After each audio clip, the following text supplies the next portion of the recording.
All rise, veuillez vous lever.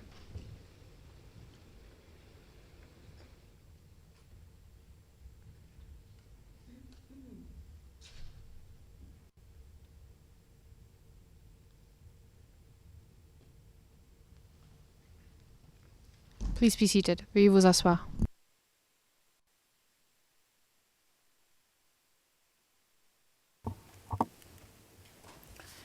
Bonjour à tous à nouveau.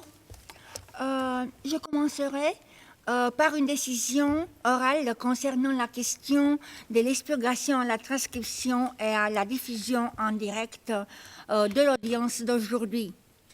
La Chambre note que des expurgations ont été appliquées à la transcription et à la diffusion en direct de l'audience d'aujourd'hui à la suite des requêtes de l'accusation auxquelles la défense s'est opposée. Notamment, la défense a déclaré que l'application des expurgations demandées empêcherait que la défense se réfère aux faits de l'affaire et impliquerait de tenir l'intégralité des sessions à huis clos. Premièrement, la Chambre rappelle sa décision numéro 388, datée du 20 février 1206, où elle a souligné qu'il revient aux parties et aux participants de veiller à ce que leurs arguments soient formulés d'une manière à limiter les besoins des sessions à huis clos, garantissant ainsi la transparence des procédures sans risquer la divulgation d'informations confidentielles. La Chambre rappelle donc aux parties de se conformer aux instructions de la Chambre. De plus, la Chambre considère que les informations que l'accusation a demandé à expurger dans la transcription et la diffusion en direct de l'audience d'aujourd'hui se limitent aux informations identifiant les témoins et les victimes mentionnées par la défense dans sa présentation. La Chambre note que la défense a divulgué à plusieurs reprises des informations permettant l'identification des témoins et victimes, tels que les surnoms ou rôles et des postes, qui ne doivent pas être mentionnés afin d'assurer la sécurité et l'anonymat des témoins et des victimes.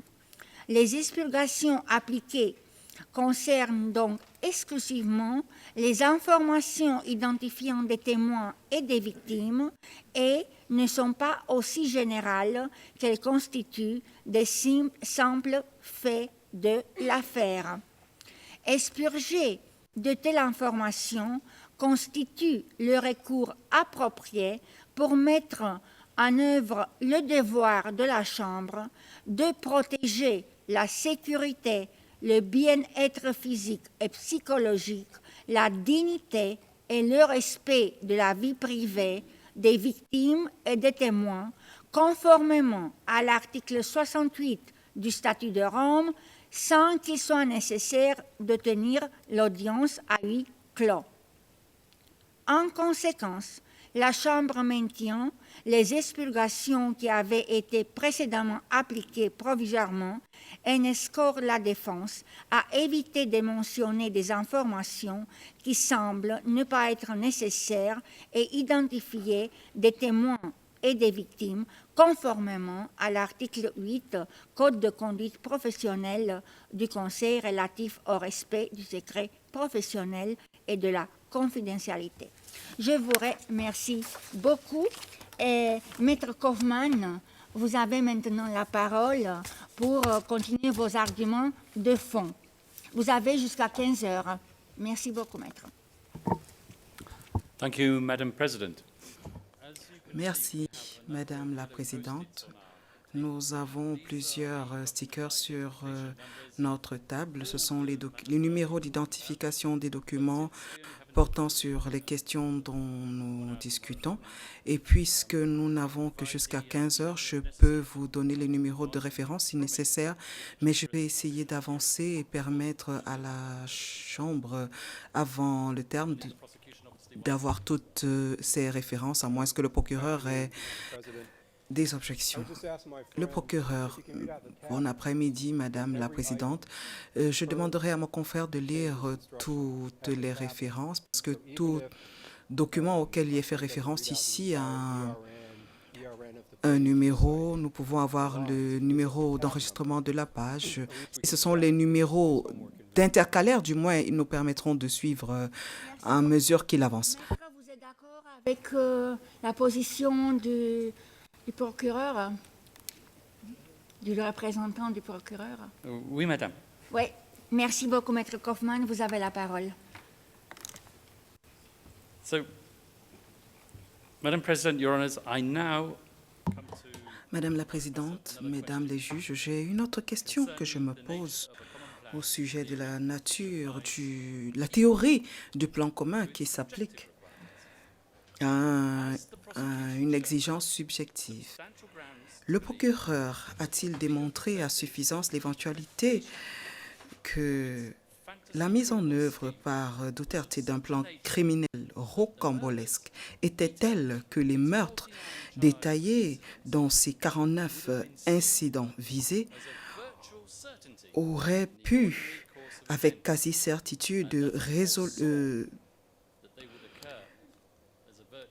devenir dans le cours ordinaire des événements ce qu'il a été et qu'il avait prévu qu'il se produirait dans le cours normal des événements. Prenons un moment pour y réfléchir et la quasi-certitude existe dans la jurisprudence de la Cour. Ce ne sont pas des inventions de ma part. Veuillez afficher les deux citations du jugement Abdelrahman ou Ali Kocheb de 2025. Premièrement, paragraphe 795. Le plan commun entre individus ne devrait pas spécifiquement viser la commission d'un crime. Cependant, il devrait avoir des éléments essentiels de criminalité, ce qui signifie dans les spécificités de l'affaire qu'il était quasiment certain que la mise en œuvre du plan commun mènerait à la commission de crimes. Paragraphe 706. Il parle de besoin de connaissances générales auxquelles vous êtes familier. Donc, en ce qui concerne la question, la quasi-certitude de la commission de meurtre, nous disons un non véhément. Premièrement, rappelons-nous ce que l'accusation définit comme liste de cibles de grande valeur de l'ancien président, ce qui est encore désigné dans les médias comme liste noire, ou l'un des témoins cité par M. Jérémy, la liste de la mort. Cette liste noire, cette liste même sur laquelle se base l'accusation pour montrer qu'il y aurait connaissance de morts à venir, compte 4817 personnes. Ces personnes qui auraient été neutralisées, et il y avait plutôt 248 personnes. Alors, supposons que le terme « neutralisé » signifiait « tuer », ce qui n'est pas le cas. Alors, il n'y a aucune quasi-certitude qui est imputable à Rodrigo Duterte que des morts auraient pu résulter de cette liste noire, mais plutôt une éventualité à 5%.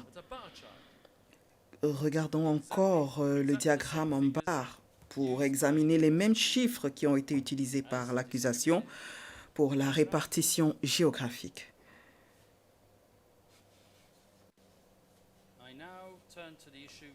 Nous passons maintenant à la question de contrôle qui aurait pu ou ne pas se matérialiser dans les faits incriminés. En d'autres termes, peut-on affirmer sans risque d'erreur que des motifs substantiels existent de croire que M. Duterte dans le cadre de sa dictature supposée, aurait fait transmettre des ordres à des co-auteurs qui les auraient transmis aux exécutants.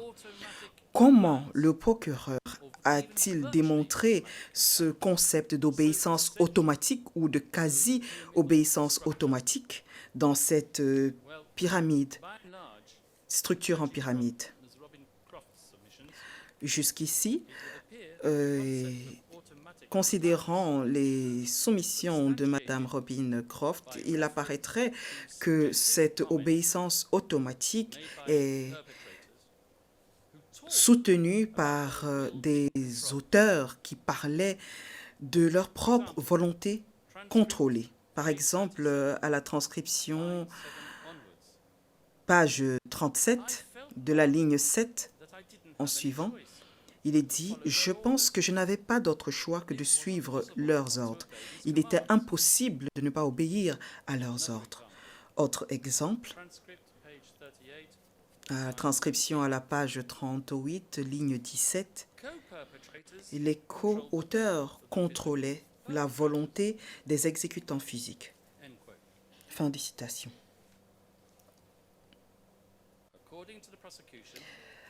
D'après le procureur, des membres du commando de la mort de Davao devaient solliciter l'autorisation de M. Duterte pour commettre des meurtres dans la ville de Davao.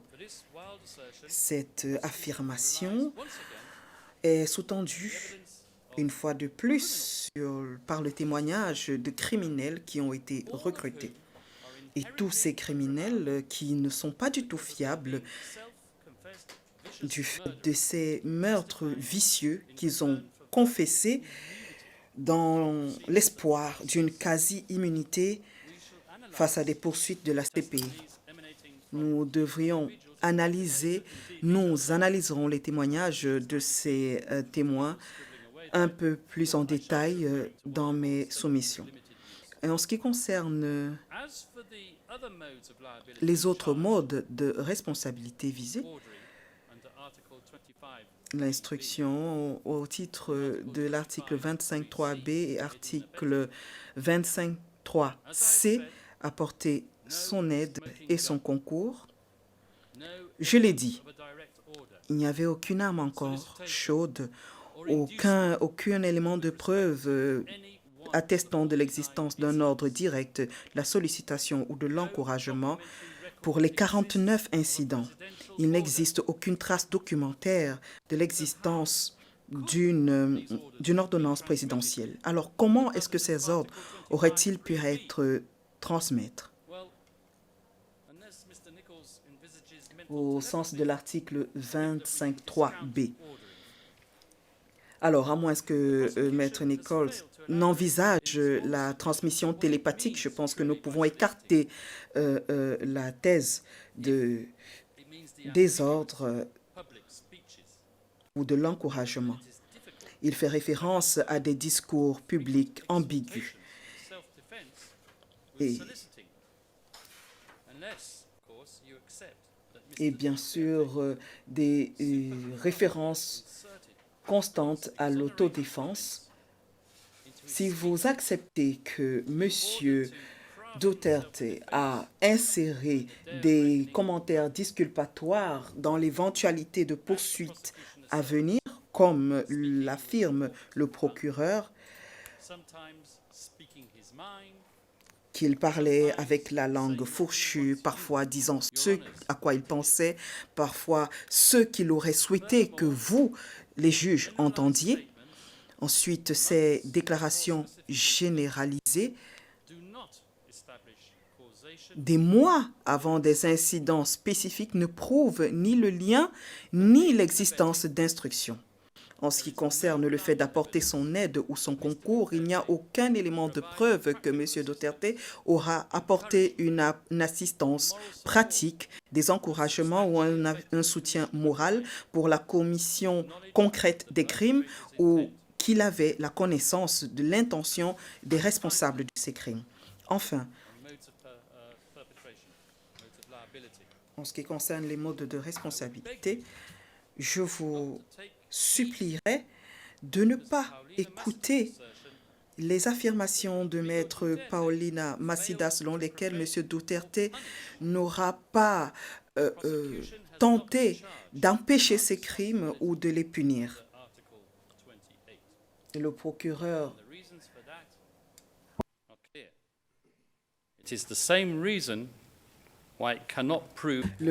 n'a pas pu montrer la responsabilité du commandant supérieur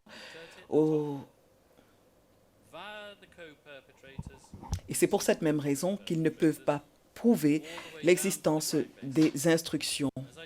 Tout au long de la chaîne de commandement de M. Duterte au sommet, en passant par les co-auteurs, les prétendus co-auteurs jusqu'aux exécutants. Et je vous inviterai à faire exercice de votre droit de discrétion pour requalifier les faits conformément à la norme 55 du règlement de la Cour.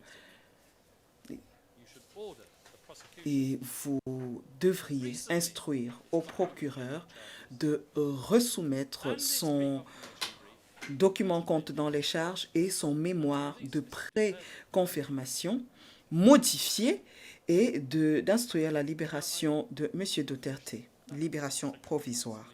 J'en ai terminé avec cette partie de mes écritures. Je vais passer maintenant aux témoins eux-mêmes et je ferai l'effort de ne mentionner aucun élément identifiant. Je parlerai de leur fiabilité. Une enquête pénale a pour but d'établir la vérité. Elle a pour but d'élucider les faits de manière impartiale et pas de présenter les témoins avec une idée préconçue et en chercher confirmation ultérieurement avec des questions directives ou quelque autre méthode que ce soit. Je veux dire par ceci que le fil d'or qui relie chacun des entretiens des prétendus témoins initiés du procureur et qui sont bien sûr des criminels sans foi ni loi, c'est le ciblage a priori de M. Rodrigo Duterte.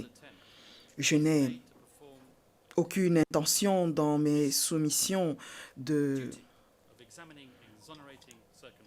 reprendre à mon compte la charge du procureur de mener des enquêtes ou identifier l'existence d'autres acteurs qui seraient responsables du fort taux de mortalité dans le contexte de la lutte contre la drogue.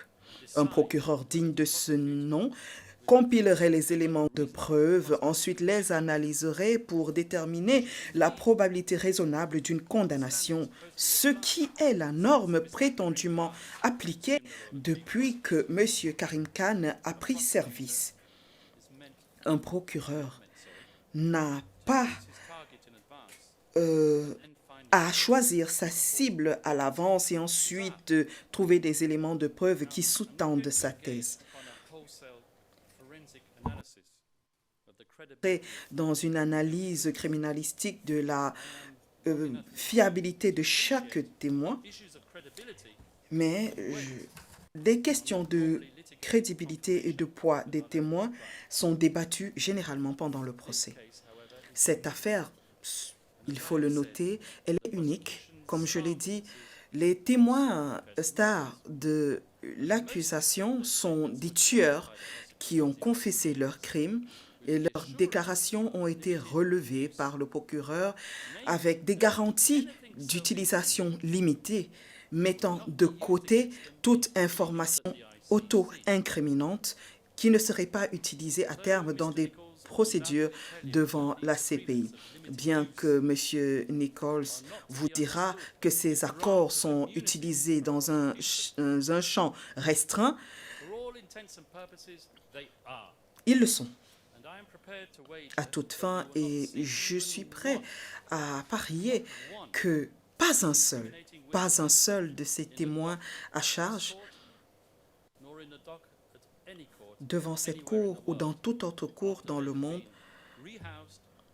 après qu'ils aient été relocalisés et reçu des mesures de protection aux dépens de la Cour. Je ne pense pas que je serai le seul à penser qu'il y a quelque chose de répugnant au plan moral et même de questionnable de protéger pas un seul, mais un bon nombre de meurtriers des procédures ou de poursuites devant la CPI juste en vue de condamner Rodrigo Duterte. Le recours au témoignage d'un meurtrier pour poursuivre un autre requiert généralement validation et examen du plus haut ordre. Et si je ne me trompe pas, ces propos sont repris du manuel de procédure du procureur. Et ces éléments de preuve devraient être reçus lorsqu'ils ont une grande valeur pour obtenir la condamnation d'un prétendu meurtrier et pas permettre la libération d'un meurtrier qui a confessé ses crimes, et qu'une condamnation pourrait être obtenue sans le recours au témoignage auto-incriminant d'un meurtrier. Et même après tout ce processus de vérification, la majorité des tribunaux de droit commun nécessite généralement un complément d'éléments de preuve et ne se base pas uniquement sur les témoignages de criminels. Et ces autres éléments sont appelés corroboration.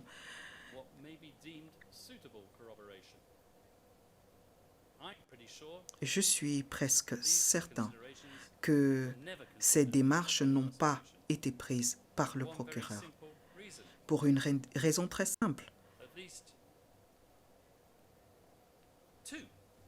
Au moins 2 des complices ont été offerts au procureur sur un plat d'or. Je ne pourrais pas dire par qui en audience publique. Le statut de Rome ni les textes qui l'accompagnent ne régulent l'exploitation des déclarations à usage limité. Je demanderai à la Chambre préliminaire de réexaminer l'usage de ces documents par le passé. Je cite paragraphe 49 d'un chapitre du code de procédure du procureur, édition 2022 de l'encyclopédie Max Planck, et rédigé par la juge Betty Holler, qui sert au sein de cette cour. L'un des accords auquel le bureau du procureur pourrait souscrire dans le cadre d'une enquête est celui avec une personne suspectée d'avoir commis des crimes relevant de la compétence de la Cour. L'idée serait que la personne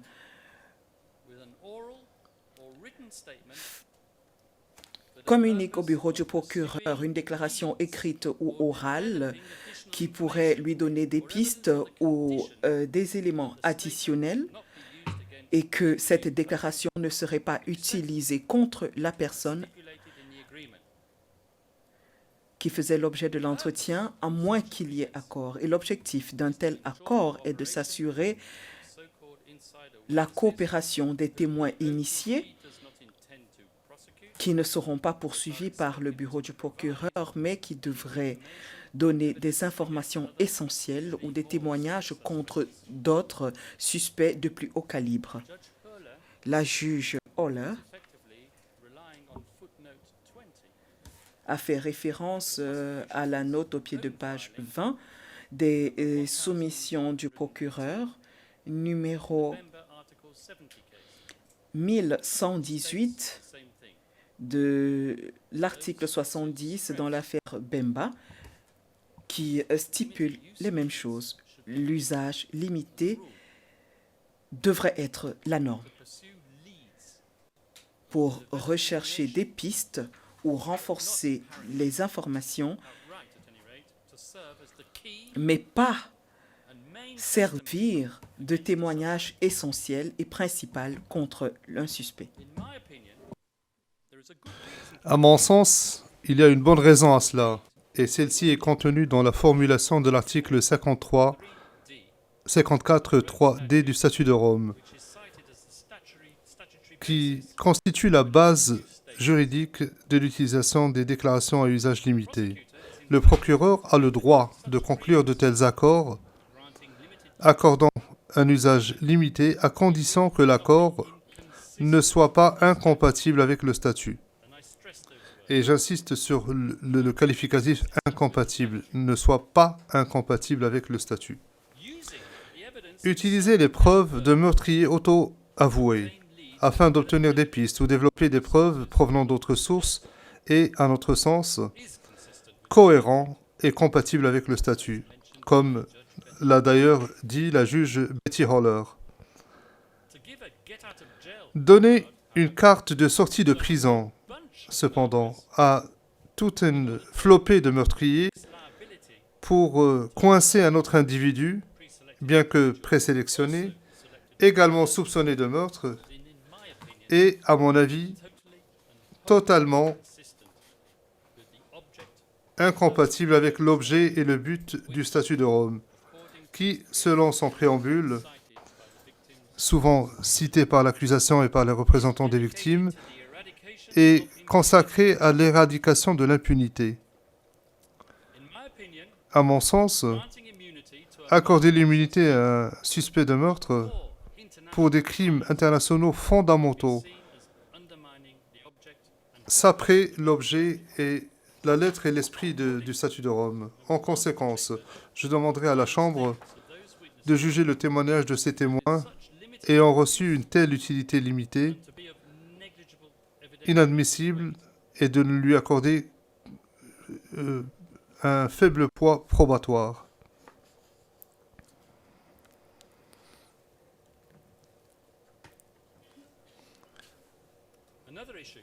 Un autre point concernant la crédibilité générale des témoins de l'accusation, c'est la manière même dont ils ont été recrutés. Dans ma déclaration liminaire, il y a à peine quelques jours, j'ai évoqué l'équité générale de poursuivre ou d'introduire des poursuites portées par un procureur qui était autrefois représentant de plus d'une centaine de victimes de crimes présumés de M. Duterte. J'ai également évoqué une conversation téléphonique enregistrée, dans laquelle un des participants se vantait d'avoir agi en tant que partenaire silencieux du président Marcos Jr., afin de canaliser des témoins auprès de la CPI. Apparemment, j'ai beaucoup énervé et j'ai froissé la porte-parole présidentielle. Alors permettez-moi de citer un peu plus pour pouvoir lui assurer que mes facultés cognitives, dont elle a douté, sont en fait intactes. Voici ce que cet individu enregistré clandestinement a dit. Je n'ai pas le droit de le nommer ici. Ils, au pluriel, coopèrent par mon truchement, puisque je n'occupe pas de poste au sein du gouvernement expurgé. Mais nous y parvenons. Alors, ce qui s'est passé ici, c'est qu'un enquêteur de la CPI me donne une liste de témoins, des documents dont il a besoin pour renforcer l'affaire contre Duterte, puis je lui fournis, je la transmets aux différentes agences pour qu'elles soient approuvées. Il y a des témoins qui ont besoin d'une grâce, j'obtiens l'autorité du président, et ils obtiennent ainsi une grâce. En gros, c'est comme ça, car c'est une mission prioritaire du gouvernement. Je ne pense pas avoir divulgué les méthodes de travail du bureau du procureur, Madame la Présidente. J'en arrive maintenant aux incidents incriminés. les 49 incidents incriminés. L'accusation vous invite à considérer ces incidents comme la manifestation d'un schéma bien plus large. Pour citer la parole de l'accusation dans l'écriture numéro 330, au paragraphe 5, les 49 incidents constituent une liste non exhaustive d'exemples des comportements sous-jacents aux charges. En effet, l'accusation parle de milliers de victimes dans son ensemble, des ensembles de données et des schémas de violence. Voyez-vous, la défense ne nie pas qu'il y ait eu beaucoup de violences liées à la drogue. C'était le cas avant que Duterte ne prenne le pouvoir et cela s'est poursuivi après, comme nous l'avons montré, par une forte augmentation de la criminalité après son départ. Mais ces visions grandioses de l'accusation ne servent à rien si la criminalité et les incidents fondamentaux allégués dans son document de notification des charges ne sont pas prouvés. Dès lors, la question qui vous est posée est celle-ci. Existe-t-il des motifs substantiels de croire, premièrement, que chacun de ces incidents spécifiques était un homicide illégal, à savoir des actes délibérés de meurtre? Deuxièmement, qu'ils étaient sciemment commis afin de faire avancer l'objectif criminel du soi-disant plan commun ou de la politique d'une organisation ou de l'État avec laquelle elle a été confondue. Et enfin, qu'ils sont attribuables à Duterte au titre d'un mode reconnu de responsabilité. Anticiper sur une défense possible, ou prévenir une défense possible, c'est toujours une bonne tactique pour tout procureur qui n'est pas certain de la solidité de son propre dossier. Il y a une forte dépendance à l'égard d'analyses d'experts et d'ensemble de données pour soutenir que les cas rapportés de légitime défense étaient statistiquement improbables.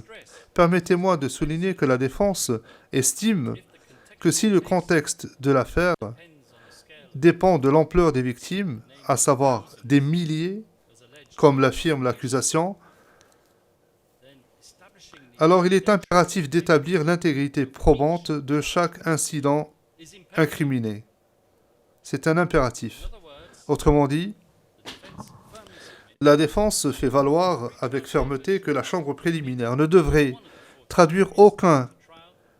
renvoyer aucun des 49 incidents au procès à moins de conclure qu'il existe des motifs substantiels de croire que Duterte a établi un lien et une responsabilité pénale pour chacun de ces incidents. Donc il y a un lien entre Duterte et chacun de ces incidents. Lorsque ces 49 incidents sont désagrégés et examinés l'un après l'autre, comme l'exige le statut d'ailleurs, ce qui ressort de façon évidente, ce n'est pas la force cumulative, mais la réitération de certains symptômes de faiblesse inhérente aux preuves. Ces faiblesses se répartissent en 6 grandes catégories. La première, c'est la forte dépendance à l'égard des témoignages de témoins coopératifs qui sont des criminels endurcis avec une propension innée à être peu fiables et dont les déclarations ne sont pas, comme je l'ai dit, corroborées par des éléments externes. La deuxième, l'attribution par oui-dire en couche ou dans un langage juridique des déclarations compromettantes entendues d'une source 2, voire 3 fois éloignée. La troisième faiblesse qui contamine les preuves, c'est le fait que certaines victimes sont non identifiées, ce qui rend pratiquement impossible la tâche de la défense, à savoir de poursuivre ses propres pistes d'enquête. Cette faiblesse concerne au moins 10 noms, qui concernent au moins 9 des 49 incidents. Quatrième faiblesse, les documents, les archives, tels que les rapports de police et les rapports médico-légaux, diverge avec le témoignage d'un seul témoin de l'accusation et sont même contredits par celui-ci. Cinquièmement, le vieux problème des déclarations contradictoires émanant de deux témoins ou plus témoignant du même événement, certains se contredisant eux-mêmes, d'autres se contradisant eux-mêmes. Et enfin, la sixième faiblesse étant l'absence répétée de preuves quelconques établissant un lien entre les tueurs à gages et notre client, et ce, en dépit des efforts, les meilleurs efforts de l'accusation pour extraire ce lien des tueurs à gages. La défense va à présent montrer comment ces faiblesses identifiées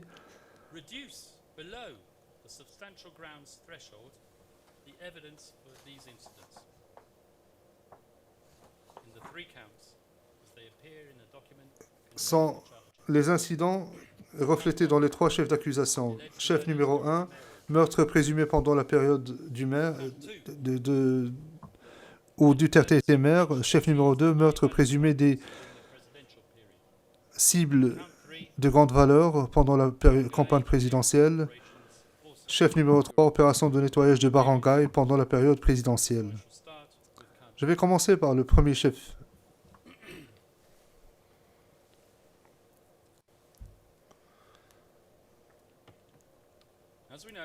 Comme chacun le sait, le premier groupe d'incidents relevant du premier chef d'accusation concerne la période dite, fictive d'ailleurs, la période de l'escadron de la mort de Davao.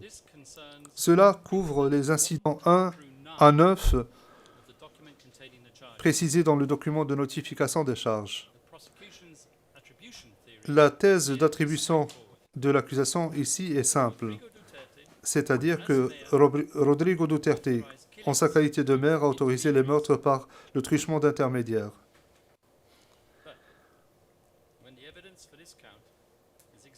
Mais lorsqu'on examine les éléments sous-tendant cette accusation, aucun témoin ne peut dire qu'il a entendu le maire donner l'ordre de tuer. L'attribution de la criminalité à Duterte découle pour la plupart d'une supposition superposée à des oui-dire et suit un schéma répétitif qui impliquerait le même mécanisme d'attribution, à savoir un tueur à gages, témoin pour l'accusation, déclarait que son agent de contact avait dit que cette autorisation provenait de, et je cite, du sommet, au-dessus. Mais qu'est-ce que cela signifie au juste? C'est-à-dire un supérieur anonyme et rien de plus. Le mode de responsabilité imputé à Duterte, à savoir la commission indirecte, exige que l'accusation établisse une chaîne de commandement stable par laquelle l'entreprise commune s'est déroulée. S'il existait effectivement un processus d'approbation structuré, comme l'allègue l'accusation, on s'attendrait alors à une cohérence opérationnelle plutôt qu'à une variabilité. Les incidents contenus dans le chef numéro 1 sont également marqués par des incohérences internes qui ne peuvent être conciliées et qui témoignent de la fragilité de l'ensemble du dossier du procureur. L'incident numéro 1, à titre d'exemple, repose sur le témoignage de deux témoins qui se contredisent l'un et l'autre sur une question fondamentale et matériellement cruciale. Permettez-moi de m'expliquer plus avant. Le témoin P26, qui se présente comme un participant, affirme que Duterte a téléphoné à un tiers, le nom est expurgé, pour ordonner l'opération et qu'il a personnellement entendu la voix du maire. On lui a dit que c'était le maire à l'autre bout du téléphone, donc c'est du pur oui-dire. L'accusation cherche à renforcer cela par le biais de P2. Or, P2 n'était pas présent à ce moment-là. Il était inactif, pour des raisons que je ne peux évoquer ici, et s'appuie entièrement sur ce qu'il a entendu de la part du tiers dont le nom est expurgé et d'un autre individu ultérieurement. Le récit de P2 est donc purement et sans altération du oui-dire. En plus, il diverge de la version du P26 sur des points fondamentaux. L'année de l'incident, par exemple, 2014 plutôt que 2013. Le nombre de victimes aussi, 2 plutôt que 3. L'identité des auteurs. Le canal par lequel l'autorisation alléguée a été transmise, via un chauffeur et un garde du corps à un autre membre du DDS, plutôt que par le truchement de expurgé. Et si cela ne suffisait pas, la méthode de l'assassinat, étranglement plutôt que le fait de poignarder, ce sont des incohérences majeures qui concernent la matrice factuelle centrale. Si la chambre préliminaire n'est pas en mesure de déterminer même ces circonstances fondamentales qui établissent l'opportunité,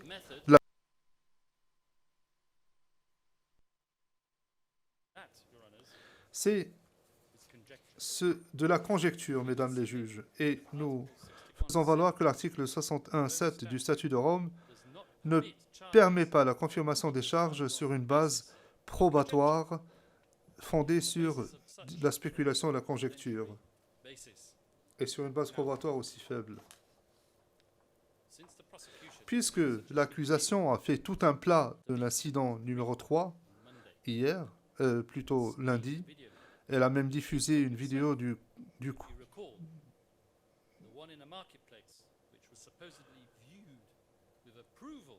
l'assassinat au marché qui aurait été vu avec approbation par notre client. J'aimerais lui consacrer quelques minutes. Si vous suivez la transcription qui accompagne cette séance de visionnage, le communiqué de presse, l'accusation a mis l'accent sur le fait que Duterte disait à la personne exploiter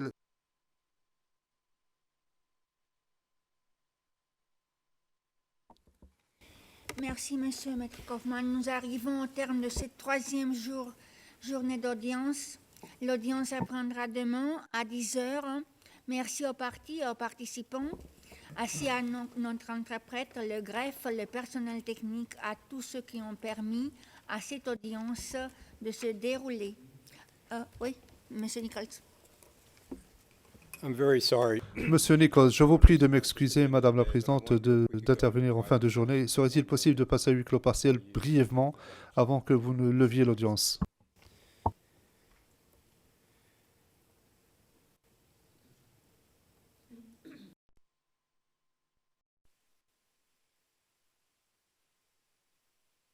We are back in open session. La greffière d'audience, nous sommes de retour en audience publique, Madame la Présidente. Donc, merci. J'étais en train de remercier aux participants, à l'audience. Donc, j'étais à l'audience quand on a eu une petite session à huis clos. Maintenant, je vous souhaite à tout le monde bonne fin de journée et à tous et à demain. Et l'audience, je veux remercier à nouveau. Et l'audience, elle est levée. Et à demain. Au revoir. All rise, veuillez vous lever.